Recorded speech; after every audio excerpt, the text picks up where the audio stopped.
What about those who look at 2 Thessalonians 2, verse 3, and says, "Let no one deceive you by any means, for that day will not come unless a falling away comes first, and the man of sin is revealed, the son of perdition, who opposes and exalts himself above all that is called God, or that is worshipped, so that he sits as God in the temple of God, showing himself that he is God." And folks will point to that, and they'll say, well, that means that the rapture has to happen in the middle of the tribulation, and those who are deceiving people are the pre-trib rapture believers, because they are trying to say we will be raptured before the 7 years, these three verses are the cornerstone argument, for the biblical argument of those who are opposed to the pre-trib rapture.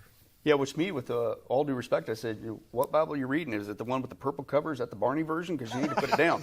Because, hey, you bring that up all day long. Let's talk about that text. Yes, let's do. Because basically what you're talking about there is one of the, in my opinion, one of the most profound evidences for pre-trib. It's like, because you're ripping it out of context. He clearly says there in the context, he says, concerning our being gathered to him, to Jesus. What's he talking about? The context is the rapture. That's what he says there, number one. Then he goes on and he says, hey, but somebody's trying to mess with you. That's why he says, encourage one another with these words. And by the way, this is 2 Thessalonians, which means we already went through this, guys.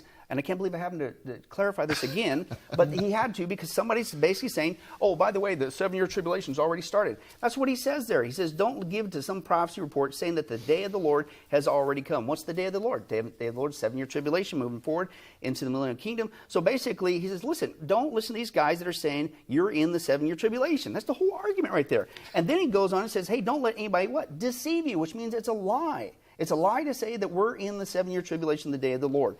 He says it's not going to happen until the rebellion, or some say falling away. It's apostasia in the Greek, which literally, I think there's strong evidence it could be literally departure. In fact, with the article there, it's the departure. So it's talking about a specific departure. In fact, all the early translations translated it that way. Exactly. So what's the departure in the context, and specifically that the Thessalonians would know about?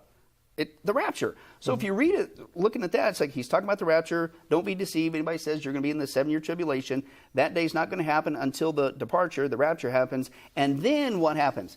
The man of lawlessness, the Antichrist, is revealed. Well, that's pre-trib. Rapture happens. Daniel 9:27, Antichrist reveals himself. He's the one who makes that treaty with Israel for 7 years. He's revealing himself. At Revelation 6:1, he's the right horse rider. And then he goes on and he says he's going to oppose and exalt himself. The midway point, the abomination of desolation, he goes on right there. And Daniel 9, Matthew 24, Jesus. And then he says, don't you remember that when I was with you, I used to tell these things? He's like, I love Paul's sarcasm. It's like, hey, hello, we've already been through this. But okay, I know somebody's trying to mess with you, trying to say you're in the 7-year tribulation. It's a lie. Don't be deceived. And then he goes on, and if you keep reading, he says, and you know what's holding him back, the restrainer. And that the Antichrist can't be revealed until the restrainer is removed. Well, who's that? I believe it's the Holy Spirit in us, the church today. So you read it in its context. That's one of the strongest passages for the pre-trib position. I love it when people bring that up. I say, hey, let's go to that verse, shall we? It's the context. They don't go back to Daniel. Exactly. They assume, well, the Antichrist desecrates the temple in the middle of the tribulation, therefore it's got to be a mid-trib rapture. Totally leaving that Daniel says the Antichrist reveals himself when he makes a peace covenant with Israel. Yeah, exactly. It's just completely ripped out of context. Yeah. And so, but again, that's why let's get it out of conjecture. Let's go back to the Bible. Let's go verse by verse and what's going on here. And when you do that, preach it. how do you come up with anything else? Well, you know, one of the things that